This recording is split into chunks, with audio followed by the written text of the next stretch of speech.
They couldn't name one Alice in Chains song, but yet the dude walked and bought a $1,400 Alice in Chains shirt. Sing me wood, motherfucker. No, that's what I thought.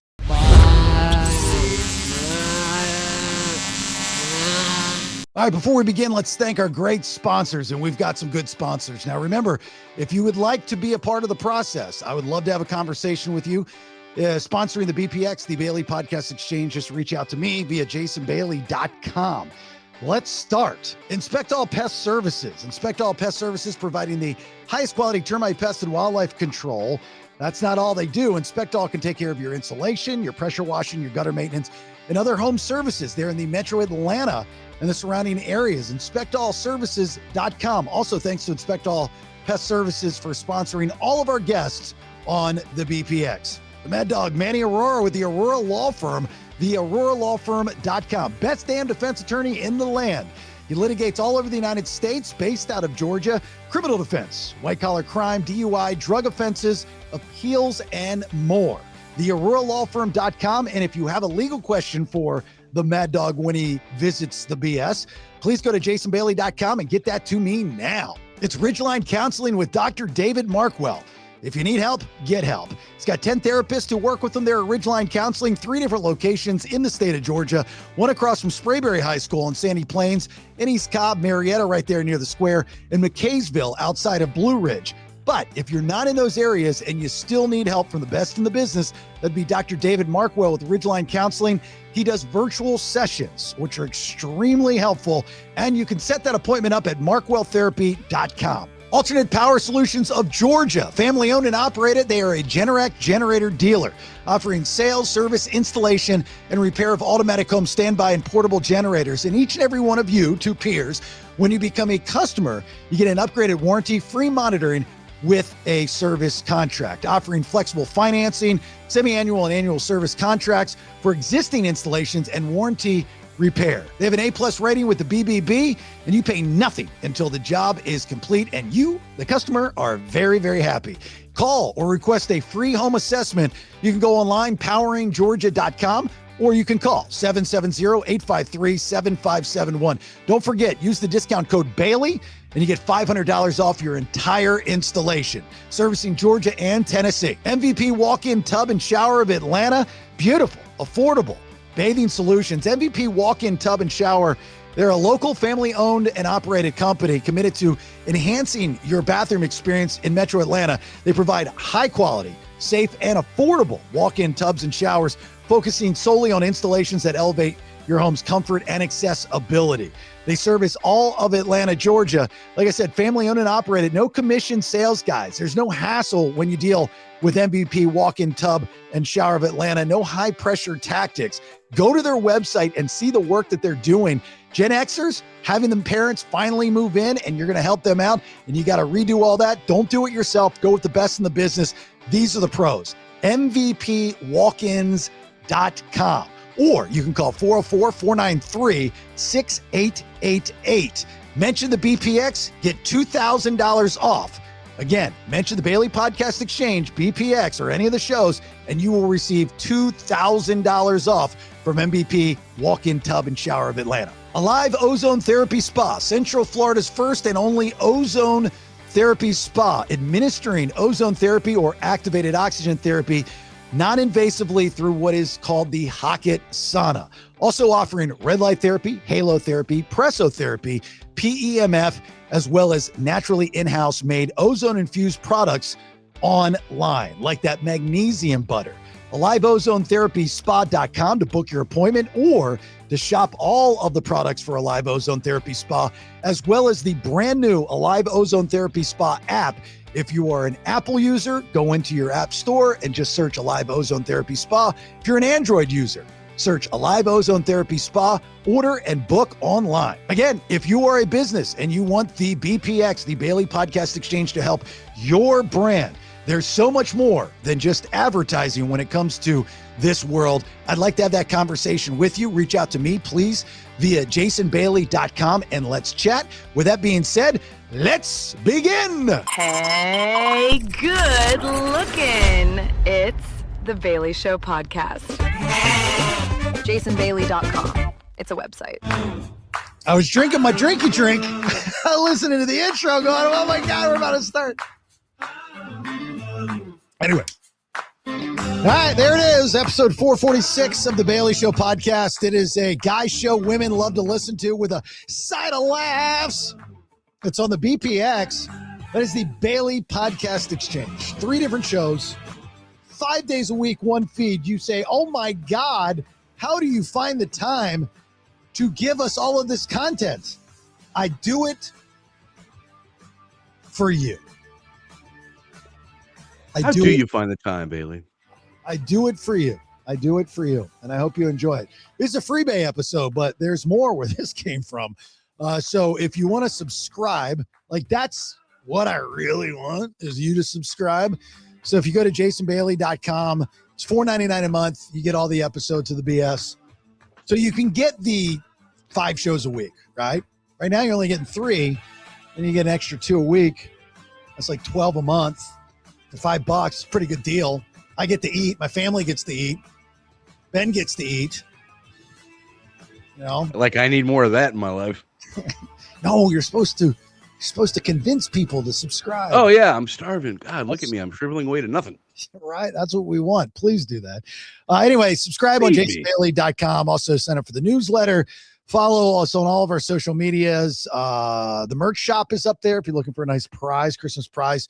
Get in on that, especially while they have all these great deals going on before the holidays. And all of our great sponsors are up there as well. So if you need any of those great sponsors, you can see who they are, click their links, and go to their pages. And if you'd like to become a sponsor going into the new year, there's a little section for you to fill out. Reach out to me. We have a conversation. We sit down, we talk, and we go, "Hey, let's go. Let's do it." And that's how those things go. jasonbailey.com. Verbatim. Yeah. All right. Thanks for being here. My name is Jason Bailey. Right there. That is the Ball Badger, Benjamin. Howdy, peoples. Hey, there we go. Boy, oh boy, oh boy, do I have a story to tell you. Ooh. I've been so excited to share this experience that I can barely get shut-eye because I'm so excited. This is true. This is very, very true. I love your setup. You got my attention. Before I start, let me say this. There's a good chance that you, by the end of this story, are going to say, "Bailey, I think you're overthinking this." That's a probability. But if you really think and you listen to the words that I say, this will make sense. And as usual, I think I'm spot on. Christmas time is coming up. As you well know, happens every year. Our son, Caleb, who's 24, one of the things that he wanted was some vintage Rock Band t-shirts. No problem. So I guess there's this spot that he goes to, and it's like an hour away. So Rach and I were going to drive out to it and go and get him some vintage t-shirts. Whatever. I didn't think much about it. Our daughter is home at the moment. So Bees was like, "Hey, at the convention center, Thrift Con is going on." I can tell you something before you even tell me your story. Knowing Caleb and vintage rock t-shirts are kind of my thing. It's a challenge to find big boy vintage rock t-shirts. Yes and no, but that's not the moral of this. No, I'm just saying that's a side note, a sidebar. I'm sorry, continue. Yeah. Oh yeah, this story's long, and there's a bunch of roads that trail from the vintage Rock Band t-shirt. I'm just letting you know that's kind of where this whole thing started. So my daughter says, "Hey, there's Thrift Con going on at the convention center. I want to go." Oh, right. Cool. You know, always looking for opportunities to get out of the house, spend time with the family. So me and Rach and Bees and Kinsey, you know, our friend, and she works at Alive. We hop in the old truck and we trek down old I-4 to the convention center. Buy our tickets online, pay the $38 to park at the Hyatt across the street. good God. Oh my God. It's so ridiculous. And I think the tickets were like $20 a piece. So we go in and man, they got it done up, man. They got these inflatables. Welcome to Thrift. This is a thing. Thrift Con is a thing. So I know thrift shopping for years has been a trendy thing, especially with that hipster crowd. In my head, tell me if I'm wrong here, but the whole idea of thrifting is to save money. And the trendy version of the thrifty is that hippie community that's like, there's no need for me to go buy and wear what everybody else is wearing when there's perfectly good clothes that exist. And you go ahead and pay your $150 for your Lululemon t-shirts. And I'm going to pay $3 for my vintage thrift shop t-shirts because there's just no need to buy from the big box man. Screw the man, screw the system. Rage against the machine. Fight the power. Damn the man, save the empire. Yes. That's, in my head, the idea of thrifting. Well, after going to Thrift Con, I learned that is not the idea at all. You people are extremely hypocritical. Like that whole community, you are full of shit. I'll explain. Uh-huh. You look confused. I am. I love to thrift. Mm-hmm. Sounds like that was a different experience than I get into. How do you thrift? Well, I hate to say it, dude. I still go to Goodwill because we have two really good Goodwills in this town. Good Goodwills. Good Goodwills, but the prices at Goodwill are skyrocketing, and that pisses me off. But we have 4 or 5 decent thrift stores within. How much was 20-minute drive. Your last vintage shirt that you bought? How much you pay? $8 maybe. Did you haggle? Negotiate a little bit? No, you can't. Yeah, price is the price. But what, Goodwill? Yeah. Oh, okay. Well, like when you go to a thrift store, you can haggle, and that's kind of part. Well, like an antique store. At a thrift store. I mean, I don't know about Goodwill, but I know like if you're going to a mom and pop thrift store, you can haggle. I mean, that's part of the experience of thrifting. You can say, hey, what can you do on this? I mean, that was I like to do that. So Thrift Con, that was part of the fun of doing that. Okay. Yeah. So $8 for a shirt. Something So like walk in, the first booth that I see, it's got vintage rock band t-shirts hanging up. Perfect. Couple 2X's, good. So one of the guys that owns it recognized me. He was a listener of the radio show in Atlanta. They're from Atlanta. Oh, yeah.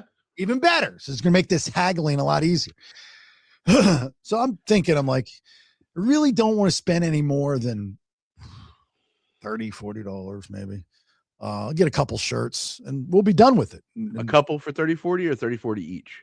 No, $30 for a vintage t-shirt is ridiculous, right? You just said $8. Hold on. $8. I should be able to get away with, a couple t-shirts here. So I said, that Metallica t-shirt, that's pretty cool, man. That's a different conversation than my last vintage shirt. How much is that? $750. Yeah. Oh, you were aware of this?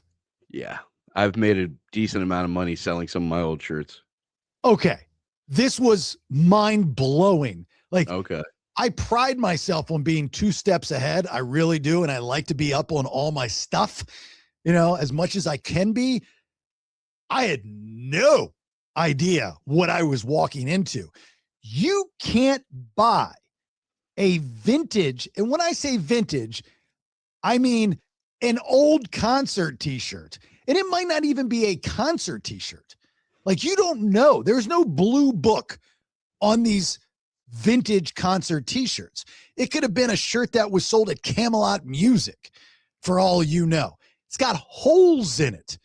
But if it's old, there was a Nirvana memoriam shirt for Kurt Cobain. White shirt, face. I've seen it before.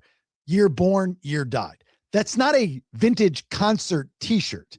That's a shirt. That's like a Sam Goody shirt. Exactly. Yeah.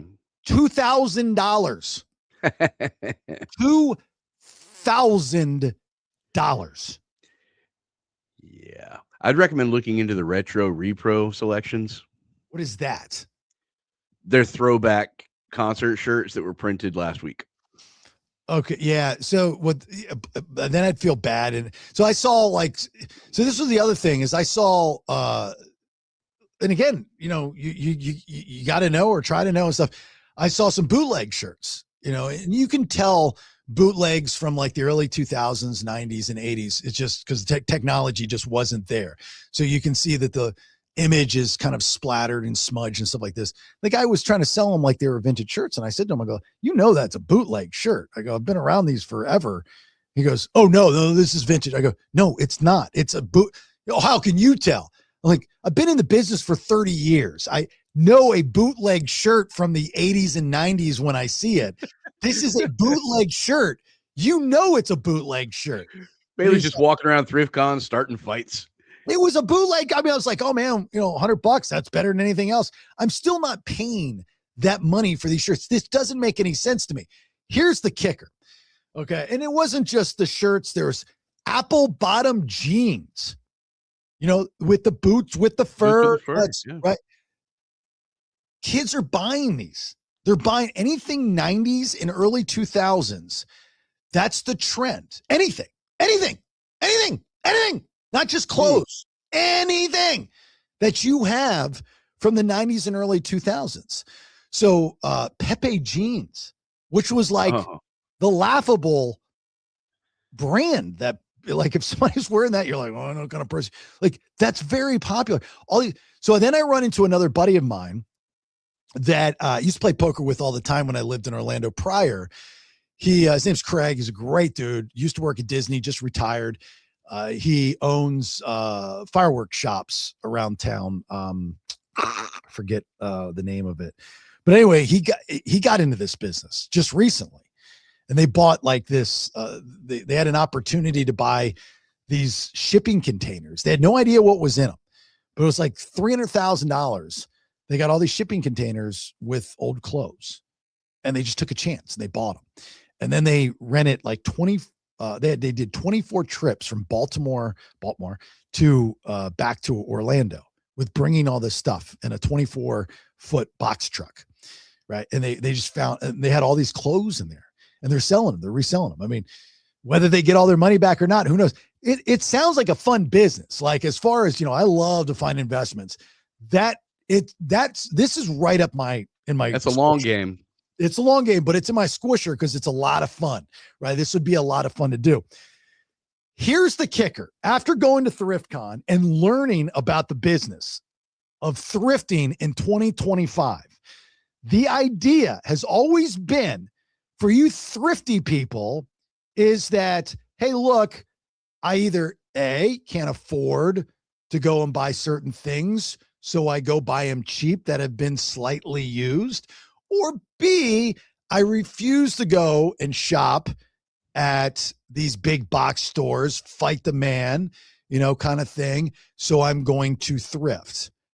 Well, now you people do realize you're hypocrites, because this thrifting business has become capitalism on steroids.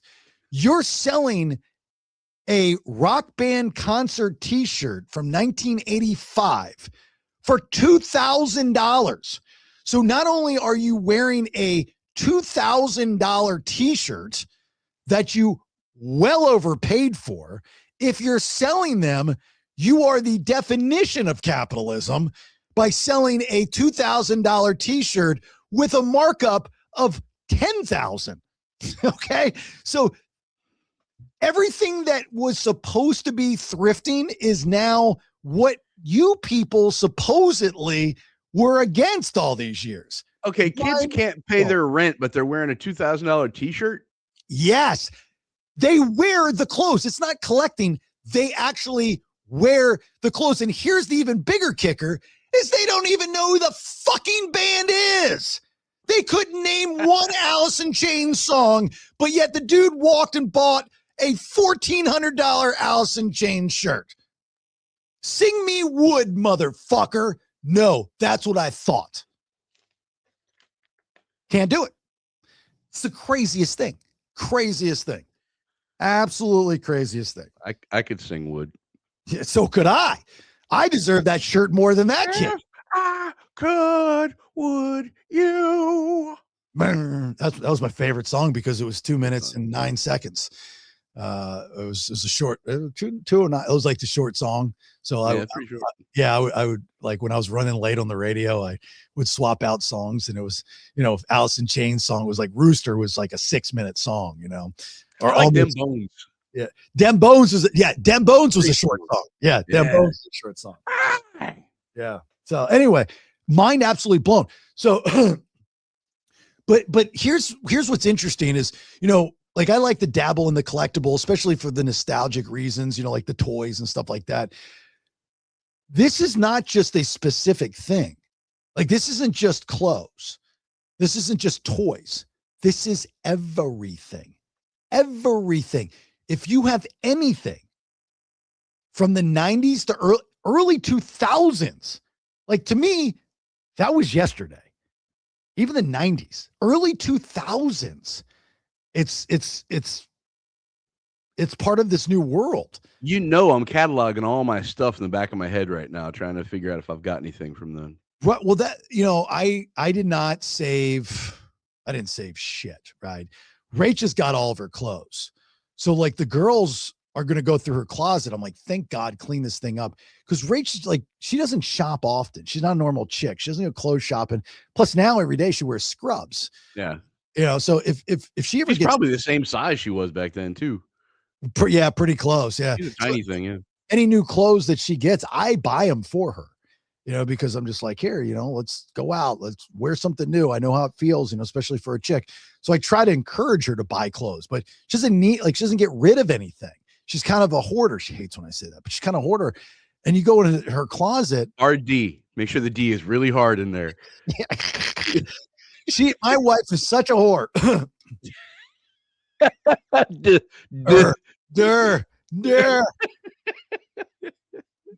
Whore. Sorry, babe. I didn't say it, Rach. Wasn't me. But I wonder how much money you got in your closet. Like, if we can sell your stuff for that kind of markup, let's just go get you all new clothes. If that's the case. But it is, I could not believe it. It was mind blowing. I bet they'd lose their mind over a county seat collection. Oh my God. Nuvo or whatever. Wow. Some of the brands I was looking at were just, even Hollister. Like Rach pulled up this shirt and she was like, and Hollister's out of my wheelhouse, right? I mean, that's more her wheelhouse. I'm not a Hollister. What was your 90s store? Where did you shop back then? Structure, which is now Express Man. Yeah. So, and before Structure, it was Chess King. Yeah. Chess King was the hips and hips, man. That's where you would shop. Chess King, Merry-Go-Round, Oak Tree. They were all kind of similar. Just getting ready to say Oak Tree. I still have and wear my belt from Oak Tree. Was that a rat belt? What? A what belt? No, it was a rat belt. The kind that you could make a knot and the belt would point down to your nuts. No, this is a straight up in your face black leather belt. Just nothing fancy about it. But I love this belt, and it's worn, but I could probably go and sell it for $10,000, I guess now. It's crazy. I fashioned myself for my 8th grade prom out of Oak Tree Altamont Mall. So funny you say that. So let me tell you a story. There was a big dance in high school. Again, we never had cash. My mother never had cash. She had no credit. And when she was divorced, we'd had no money. So the only thing that we ever had, if I needed clothes, I had to go to Burdines or Macy's now. But it was Burdines prior. Mm-hmm. All the kids were buying their suits at Oak Tree. This would have been like 92, 93. Mm-hmm. And the suits at the time, the style was the short jacket, the waiter jacket, kind of double-breasted, kind of pleated pants, kind of a little puffy.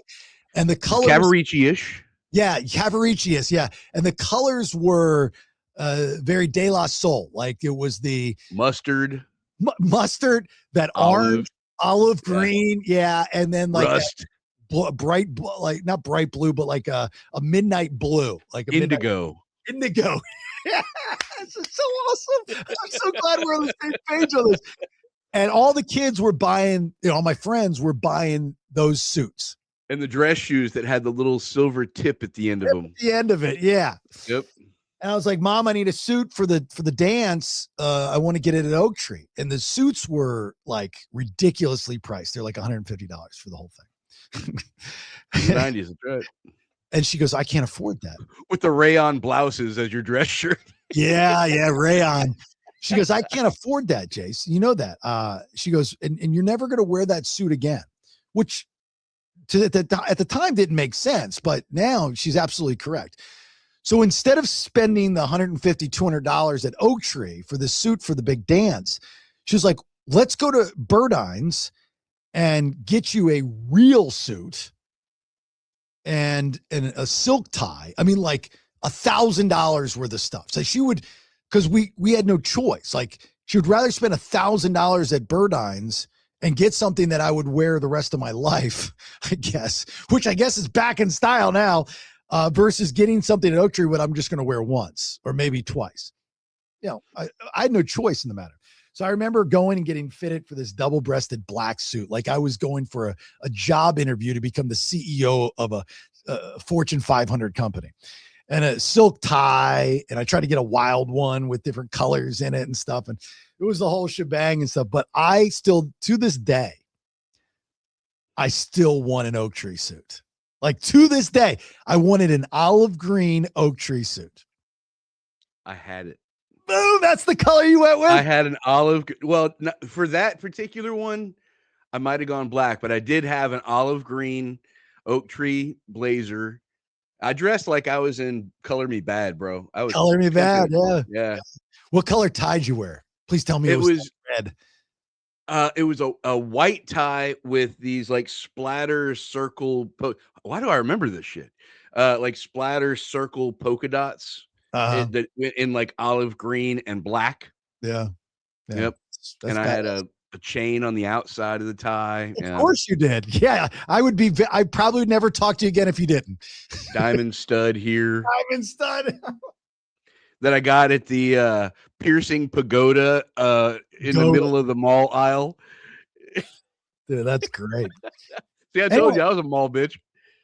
All this stuff, Benetton, all this stuff, if you have it, you can sell it. And that was the other thing is people were going to this Thrift Con with like kids. I'd watch these kids coming to Thrift Con and just, I don't know if they set it up. Selling their parents' clothes. Yeah. They would have these gigantic bags and they were doing these deals right in the open space. Here's the thing that I don't want to say concerns me because I don't give a shit one way or the other. But here's the thing that kind of makes me scratch my head is there's no blue book for this, right? So for you to charge $2,000 for a Nirvana vintage t-shirts because it's old, like there's no price list is what I mean. There's no blue book. What are you gauging this off of? What people will pay, period.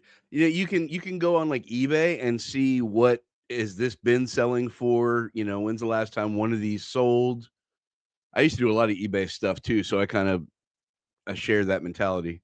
Yeah. You can do the same thing with clothes and shoes. Same thing with shoes. My God, the shoe market.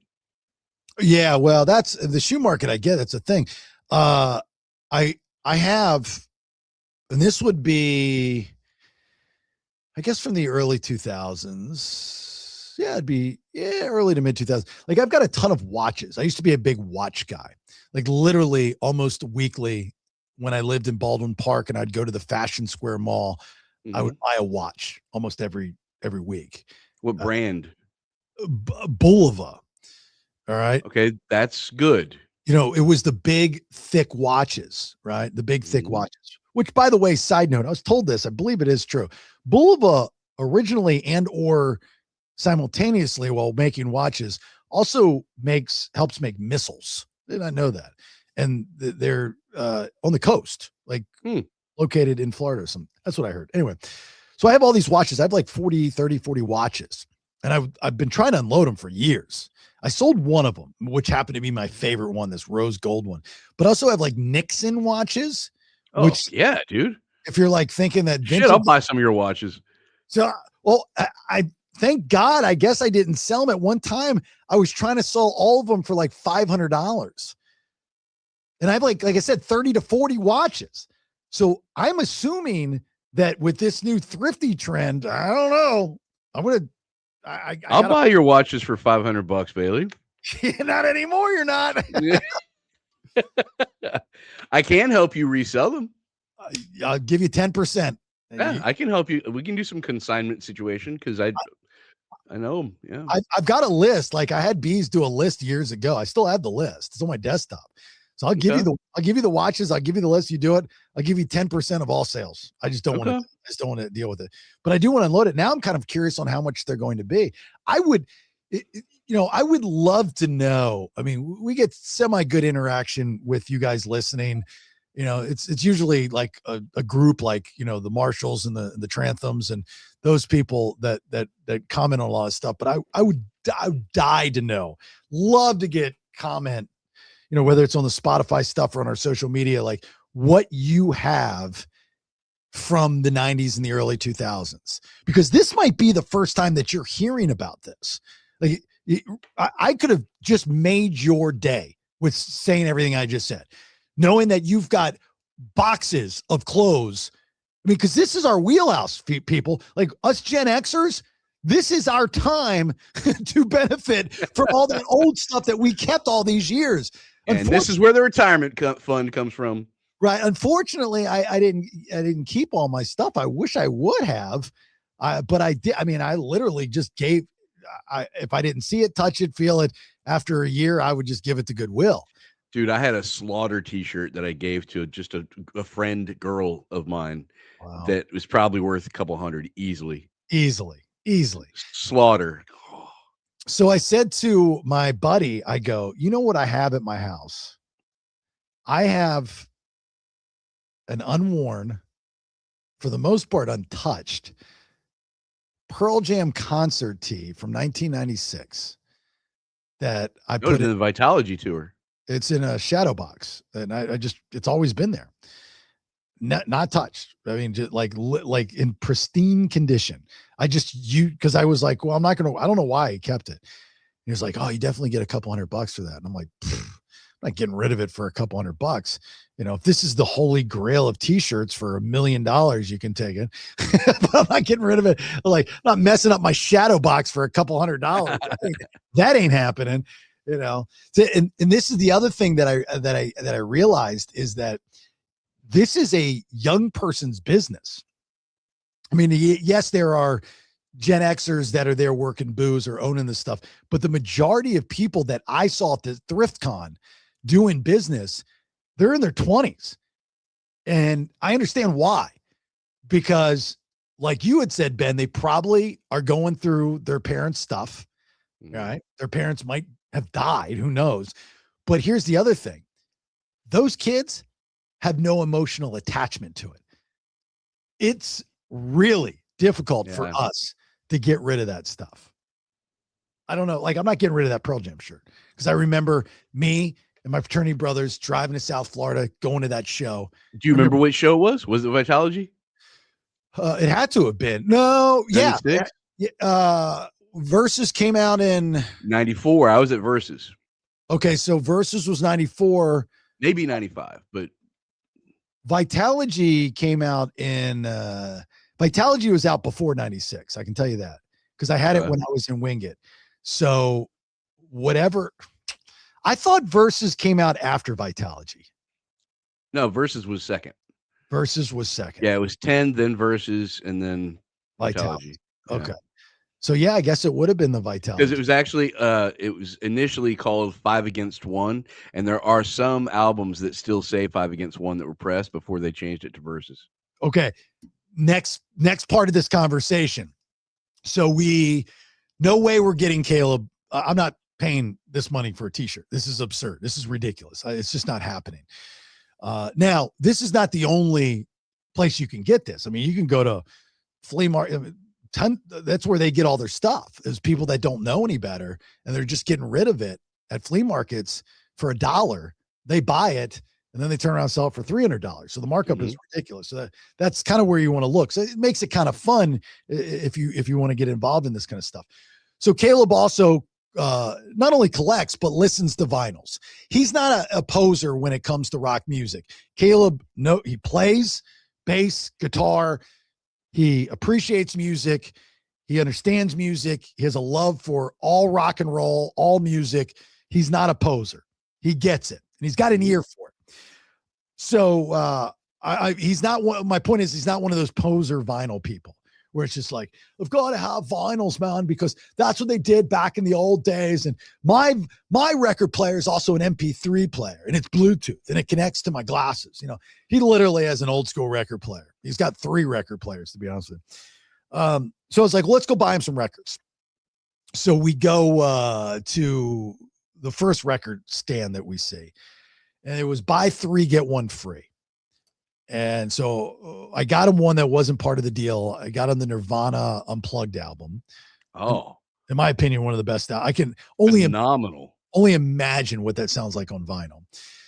And then I got him Queen's Greatest. That was with Pat Smear before he was in Nirvana. Yeah. Queen's Greatest Hits 2, Scorpions. What else did I get? What do you mean? Oh, Scorpions are the best. God, what other albums did I get him? Oh, Sabbath, and got him. There's a third one in there.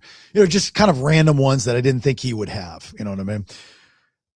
Then we go to the next record guy. This guy Mike, goofy, nerdy guy that loves music, just absolutely loves music. You can tell he's an old rocker. And I look up and I see the GNR Appetite Band album. The original one. The cross in each skull face. No, the band one, the one before that, the rape scene. There was an album cover before that. That's right. And I go, how much is this? He goes, $50. I go, it's got to be a reprint. He goes, oh, yeah. I was like, because I've been looking for that album, because I got albums all behind me here. I think probably the most this Poison album. So Tell Me Why, this Red album, which is signed by all the guys, I could probably get a pretty good chunk of change for that if I ever wanted to sell it.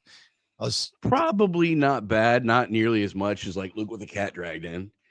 Probably not, but this one's signed by all 4 of them. So there's a difference with that. Anyway. So we were talking about albums and stuff like this, and the markups on these albums are ridiculous. This whole thing is crazy. This whole thrifting thing is crazy. It's at the very end of Thrift Con when you're leaving. And I didn't know this, or I would have done this, because this is kind of neat. And it was sponsored by Tide. And you got some free Tide when you did it. You would pay $10 a pound, and they just had all of these clothes dropped. And you would sort through them and pick what you wanted and put it in a bag. And then they would weigh it and they would charge you. And that was it. That's awesome. T-shirts, jeans, hoodies. Clothes by the pound. Clothes by the pound. You had no idea. That's how these kids shop. Clothes by the pound. Vintage, overly priced vintage clothes. $2,000 T-shirts from 1984 is how the 20-year-olds are dressing. As much as they want to fight the man because Lulu costs so damn much, they much would rather pay $2,000 for a concert T-shirt of a band that they have no idea who they are, because that's part of today's thrifting. Mind blown. Best concert shirt you've ever had? I'm imagining you've been to quite a few concerts, but how many of them did you buy a shirt? Very few. Here's the thing, is I was brainwashed as a child to not buy concert T-shirts from my mother. Not that she was going to the concerts with me, but anytime we would go to an event or a theme park, she would never buy me anything from said event or theme park. And again, her reasoning, which kind of made sense even at the time, but it's not fun, was that, oh, they charge so much here, we can get the same thing when we go home. Like, there's no reason to get a Mickey Mouse stuffed animal when we can go home and go to Kmart and I get you a mouse stuffed animal. That was her Mom, that's a cat toy. that was her mindset, though, and I guess at the time I was like, oh, that makes sense. Well, so I bought into it, and I, even still to this day, I try to get out of it because it's not fun, especially when the kids were younger and they would want things. And as I was learning to become a stepdad, and and Rach would be like, oh, no, we're gonna buy this for them, and I was like, buy their affection, man. I was like, but we can stop off at a dollar store and get it for $1 versus $40 here. She's like, but it's not the same thing because you're not buying it in the moment. That's right. It's the memory. Logistically, that doesn't make sense, but like analytically, it doesn't make sense. But I do understand how it makes sense. Now I do. If I never were to have kids in my life, no, it's not happening. Right. But I understand with the kids, you do things that don't make sense because makes sense to them. Yep. Most things that don't make sense to kids. So I get it. I understand. My mother obviously never understood that, that what made sense to me as a kid didn't make sense to her, but that's part of being a Gen Xer growing up. Your opinion didn't count. It was the adult's opinion. Times have changed immensely over there. Immensely, but it was a cool event. It was a cool event. Yeah, that sounds cool. Obviously, that Pearl Jam shirt, that's got a lot of sentimental value to you. So maybe that's your favorite one you've ever had. Yeah. Oh, back to your question. Yeah. Yeah. So I've been to a lot of concerts. Rach is a big concert T-shirt person, so she's got a bunch of them. I mean, she just went to that show with Ariel, Axe and the Hatchet Men. These. Yeah, I saw that. You had mentioned them. I'd never heard of them before. Did they enjoy it? They did, we talk about it on this week's Honey episode, and they, it was like 500 kids in the Abbey downtown, and they got there kind of early, and they were going to go in early, I guess. Mm-hmm. And they walk up, and there's like 300 kids in line, and Rach goes over. I tell the story on the Honey episode, so you might have heard this before, but Rach goes over to the security guard and says, "Is this the line to get in?" And he was like, yeah, this is a line to get in. She's like, this sucks. Is there a line for adults? And he kind of laughs. And he's like, hey, he's like, go grab a bite to eat and then come back and I'll have all these people done in an hour. And they did. And he did. And all I could picture was that scene in the movie Knocked Up with, Leslie Mann and Paul Rudd and Katherine Heigl when they go out to the club and she's pregnant. And Craig Robinson is the bouncer. Mm-hmm. And he's like, man, I want to let you in. And I want to tap that ass. But I can't let some old ass pregnant bitches up in here. I hate this. I got indigestion every night because of this shit. He's like, man, they only let 5% blacks in here. And then he goes to the note. One of the funniest monologues in any. I gotta hope for a black midget to walk up. Yeah, I gotta hope for him. Like, and the way he delivers it is over and beyond amazing. Absolutely, I love Craig Robinson. I think he's the funniest dude. So, so they went, but she gets a concert tee. And again, going back to what I was saying, how I was brainwashed as a kid, I always say, "Why are you getting?" She's like, "Do you want one?" I'm like, "No, I don't want one."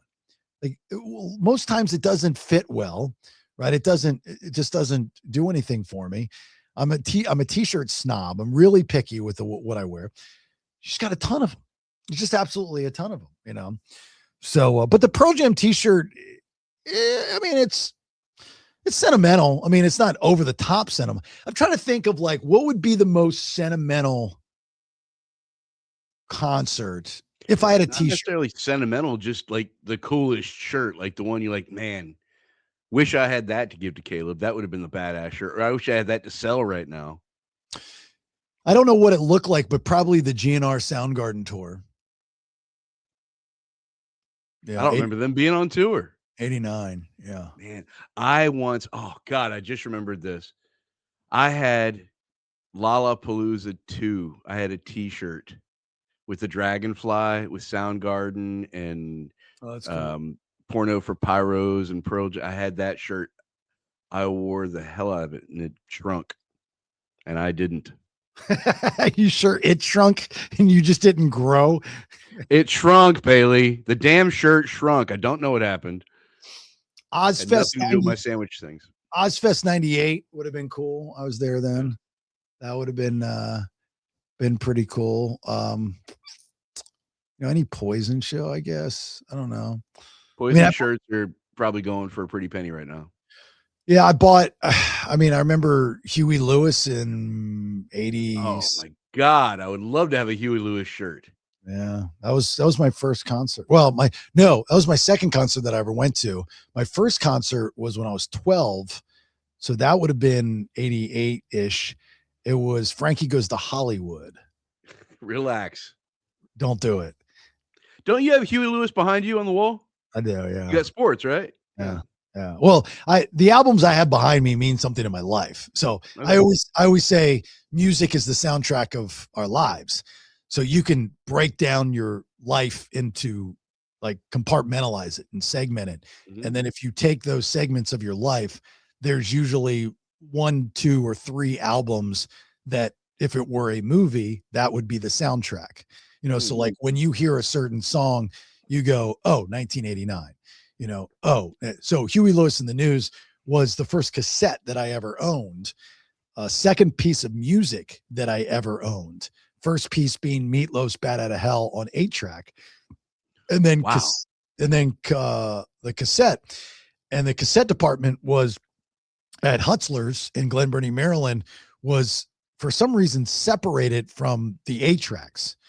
And I remember walking over there and I was with my grandmother. And this was the other thing. My grandmother bought it for me. And I was with my grandmother and she said, she would buy me something every time we'd go. And I started to get into music. I wanted to get into music. I say, I want to buy this. And she was like, oh, she thought it was a news broadcast on cassette.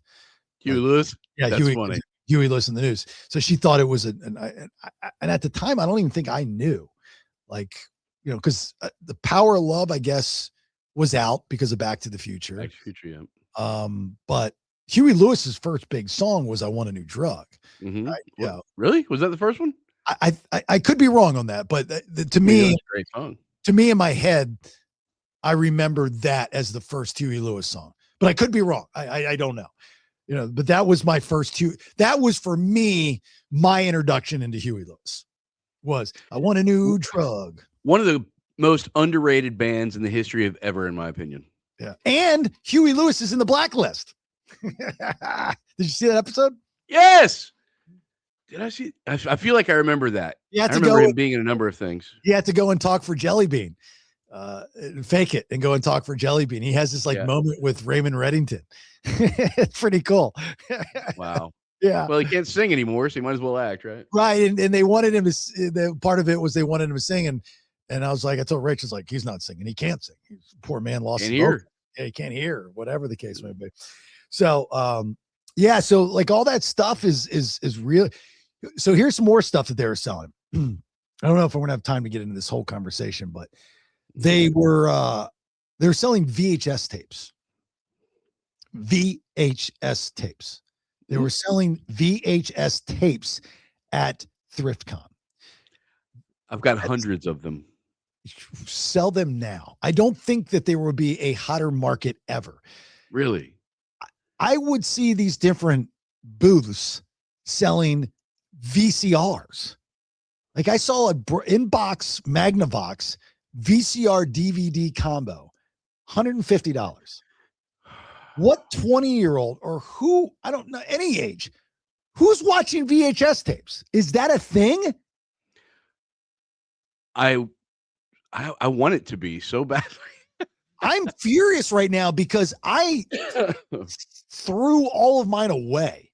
Yeah, I've got hundreds of them. I had the same because I'd get them from the radio station. My sister and her first husband owned a video store. Really? And so the movie houses in California would send these sample VHS tapes to the video store, So, hey, do you want to buy X amount of these to rent? But you get this sample first. And so I have all these samples that are awesome. Dude, you think that you might be in a financial situation right now? I think you're sitting on a freaking gold mine. I I never think thought of it. I think you're a multi-millionaire and you don't even know it. And bless your heart, I hope that's true. I want nothing from it. I just think you don't realize what you have. All that Never stuff. dawned on me. And if you're going to unload, especially VHS tapes, unload it now, because I'm telling you, there's never going to be a hotter market. There's no way that makes a resurgence bigger than what it's. I didn't even know it was. I saw people selling cassette tapes for like $25 a piece. The N60. So this guy was a total douche, nerdy. One of those. You can just tell one of those. Oh yeah, still lives in the basement type guy. One of those. It's just one of those. That's all I need to say. A lot of people at this place were one of those. Like they just not my cup of tea. It just very, like it was weird fucking crowd. And again, going back to a lot of Starbucks was sold that morning. What I was saying before, y'all think you're different and you think you're fighting the man, but you're doing exactly what you allegedly hate and you don't even realize it.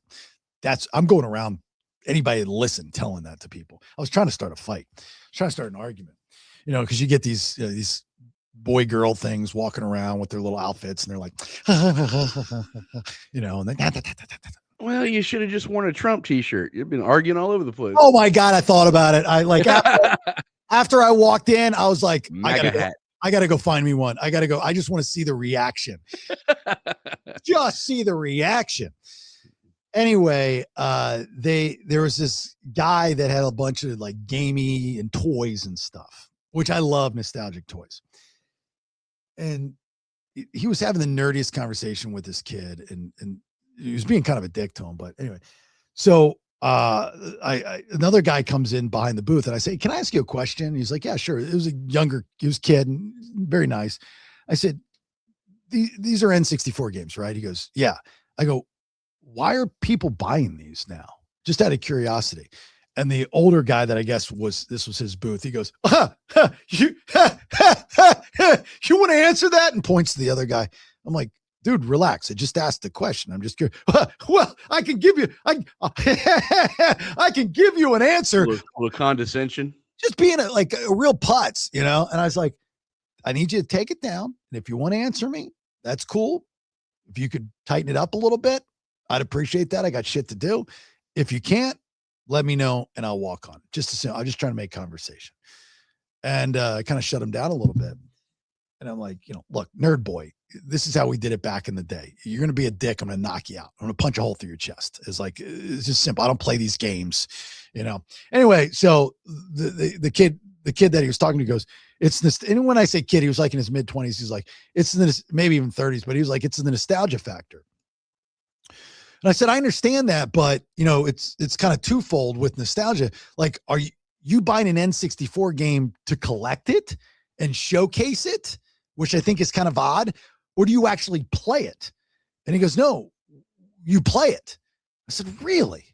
I mean, with all the hookups and how they're different, and I guess you can still hook it up to TVs today. Even just the shitty graphics would be a deterrent.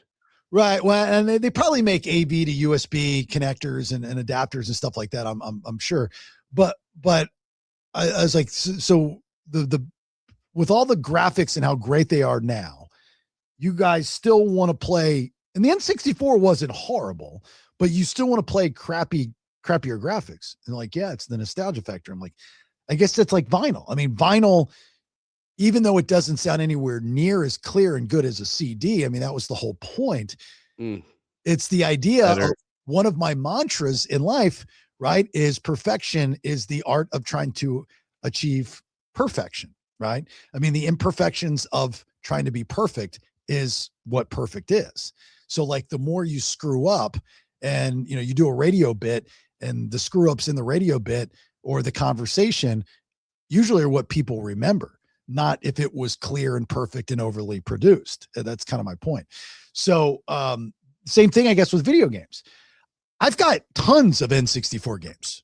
Like Really? that's one thing that I did keep. I don't know why, but I kept my N64. I have no Got a idea. console. Got the console, got all the games. I had a bunch of games. My favorite game was WCW. That was the best. That was like still to this day I think one of the best wrestling games ever for video games. It was cool. Like it was the like first time you could grab a chair from the crowd. Like you didn't see the chair, and the audience was like that, but you would have certain buttons that you just lean over to the crowd, and then you would just this mysterious chair would pop out. and I think it had blood in the game as well. Like you crack somebody over the head and you get blood and stuff like that.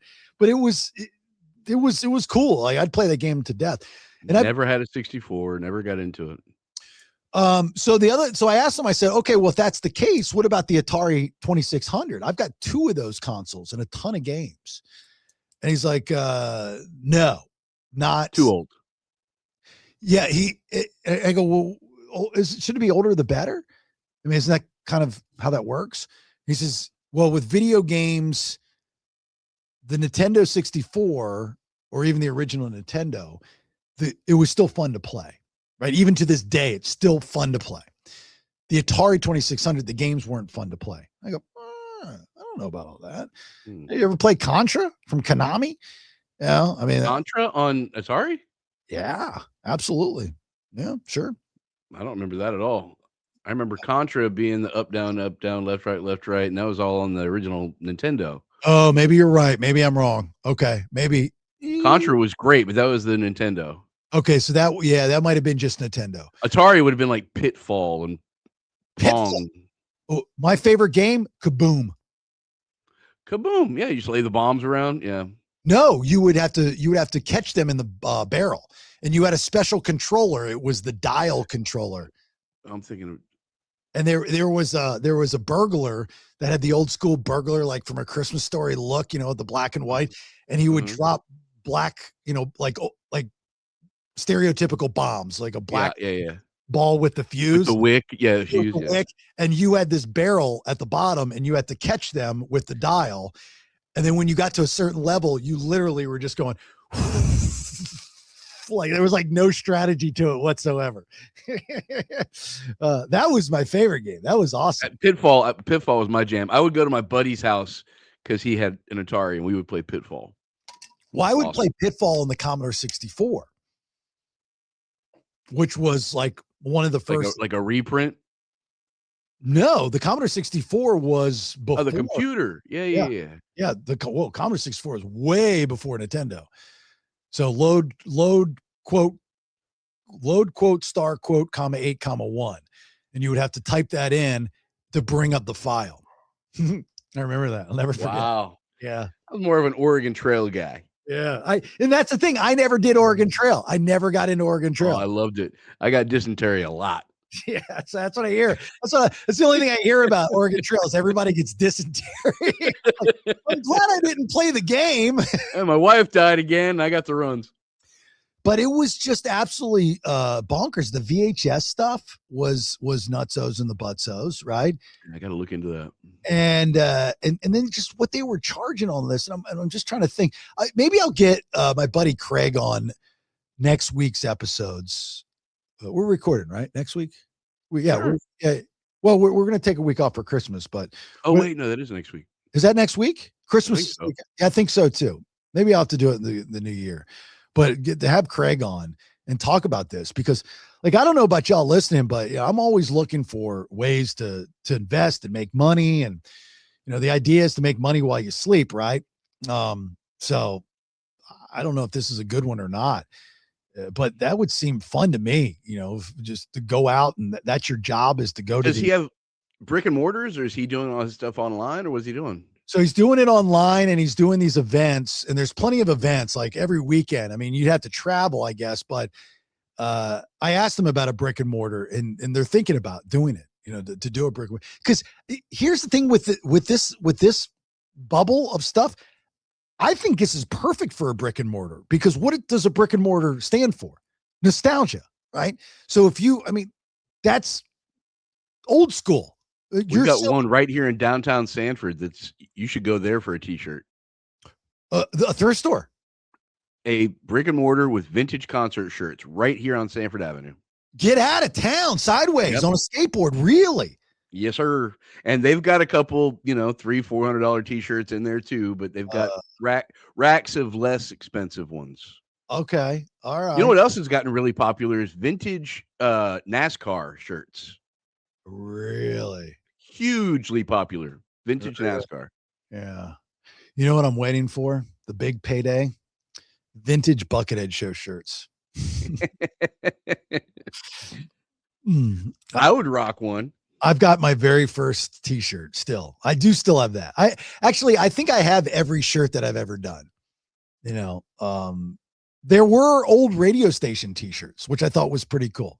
Because I can see that in, the latest final season of Stranger Things has helped tremendously with that. Hats off. I wonder if that's got a big reason to do with the vintage nostalgic renaissance is Stranger Things being so cool.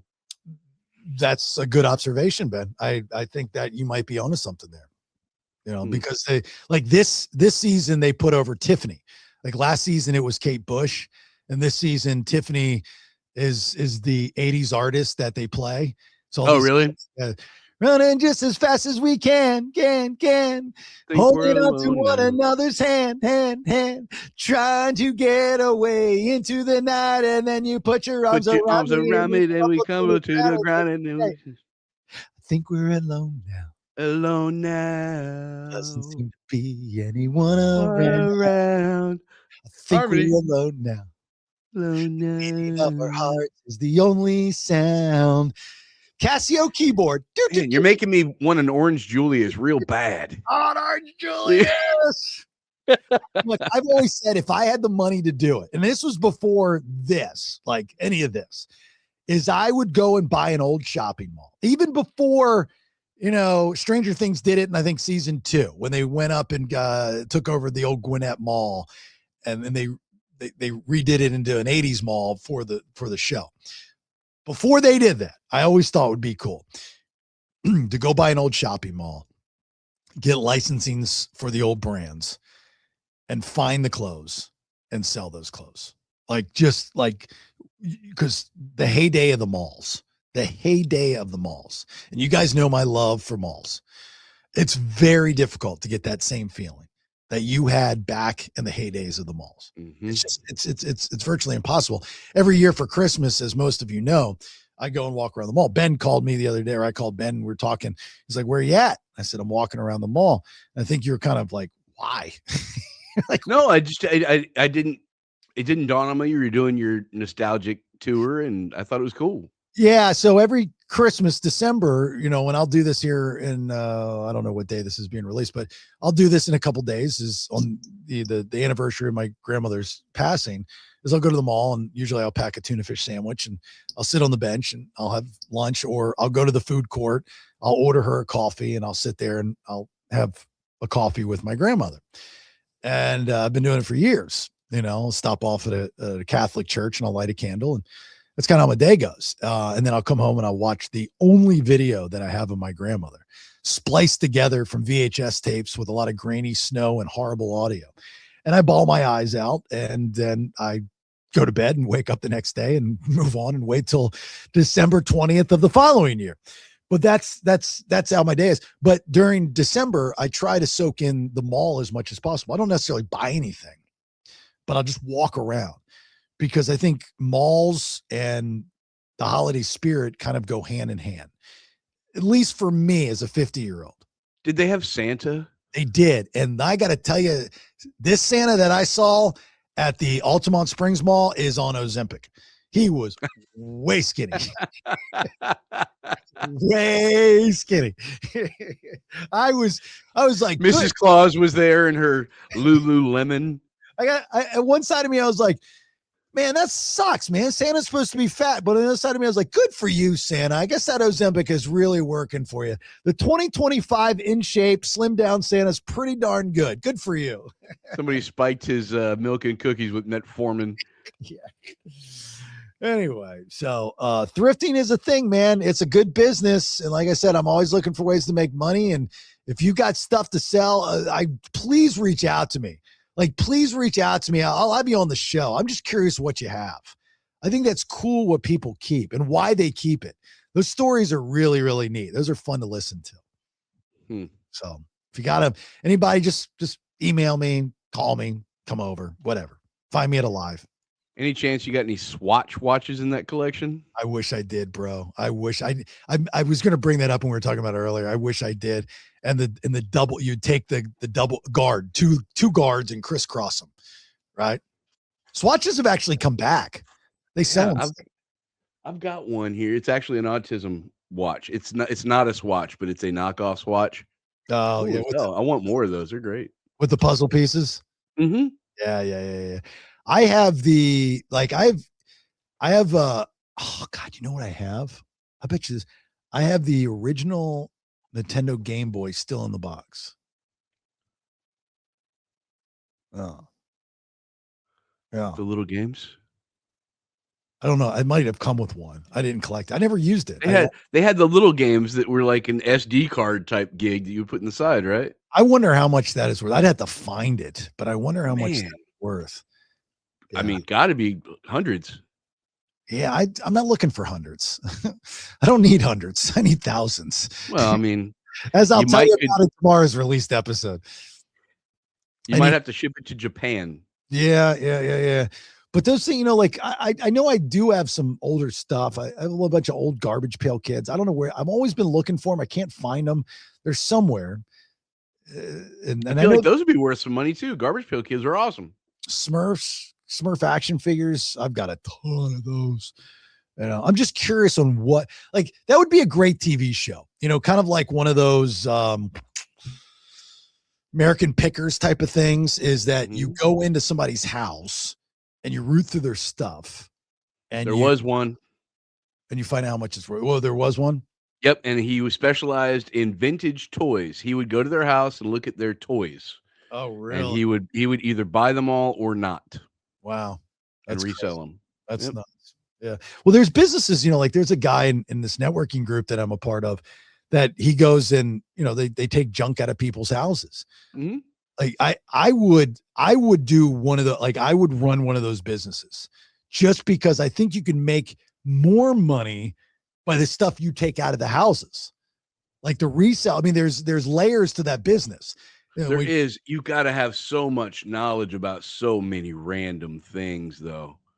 That's what. Like, how can you tell the difference between fake toile and real French import? Like, I don't know. That's what Google Lens and Chat GPT is for. Yeah, I guess it's a lot of work, isn't it? Do you have one person that's all they do? That is all they do is they research your stuff and see how much it's worth. Yeah, I know. Anyway, we'll wrap things up here for this Freebay episode. I do want to say, as we get closer to Christmas and you're looking for prizes, and I can do this because this is my podcast and it's my business, so I'm allowed to do this. A live ozone therapy spa. We are in Altamont Springs. I understand not all of you live in town, so if you can't come in and take advantage of the wellness offers that we're doing for this month, oh, dude, that's cool. That's cool. Pretty rad, isn't it? Online at our website, aliveozoneTherapySpa.com, we have all of our Alive Ozone infused products that for just a short amount of time, up until Christmas, 50% off. So I know a lot of you love the mag butter, and I know a lot of you have ordered it. Huge shipment of ozonators, which are $150 a piece normally, but 50% off is pretty good. And those things are great. I've got like 4 of them around the house, killing allergens and mold and stuff like that. Absolutely phenomenal. I got one going right now next to me. And you can't even hear it. Well, that's how good, that's how quiet it is, which is great. Mm-hmm. It smells great. That ozone smells good. I love walking in my office and I smell that thing. Small amounts of ozone. So it's safe for people and pets, not large amounts, small amounts of ozone. Anyway, all that information is on liveozoneTherapySpa.com. You can go into the shop aspect of the website and order those things. The reason I'm telling you that is so that you can get them by Christmas. Just make sure that you use the code Black Friday 50 so you get that discount. You spend $500, you're only spending $250. That's a pretty good deal. I lose $250, you gain $250. Saving Gitases. Saving Gitases and ducats. All for the Christmas spirit. And I have no problem with that because I love you guys. All right. JasonBailey.com. All of our great sponsors up there, including Alarm. And if you'd like to be a sponsor going into next year, please fill out the information, reach out. Let's have a conversation. Love to have you on board for 2026. Sign up for our newsletter. The merch shop is up there looking for some merch from any of the shows. Honey, I Raised the Kids, the BS, and the Vinyl Road. They've been having some really good discounts leading up to Christmas. I think 40% off the other day. So see what they've got going on in the merch shop, jasonbailey.com. And of course, like, share, follow all the social media, participate. You guys have been really good lately with commenting either on the Spotify app, which is fine, or on the other socials, which is good. YouTube's kind of dead. Not a lot of people go back and forth and comment on our stuff there, but the Facebook obviously is the go-to for you guys. Whatever works, whatever, twist your nippies. I have no problem with that. All right, Ben, you got anything before we get out? I got some advice for the people, man. Advice for the people. All right. Yeah. Don't test the depth of the water with both feet. Oh my God, dude. You're on fuego. That's Spanish for burnt. Yeah, that's great. You're burnt toast, Badger. You're burnt, man. I'm going to start my own language. Like the kids call it lit. I'll be like, you're burnt. Yeah, you're closer, Bailey. All right, look, as always, thanks for listening. Have a great, safe rest of your day. If you're going to be doing some drinking, I understand. I get it. But if you've had too much, please don't get behind the wheel of a car. And sure shit, don't be posting stuff on social media. You'll lose friends like that. And I've lost a lot drinking and driving, and I don't want that to happen to you. All right, we'll talk to you soon. Bye. Hey, good looking. It's the Bailey Show podcast. JasonBailey.com. It's a website. Okay, this episode's over. Goodbye. 3 different shows, 5 days a week, 1 feed, details, and to subscribe, JasonBailey.com.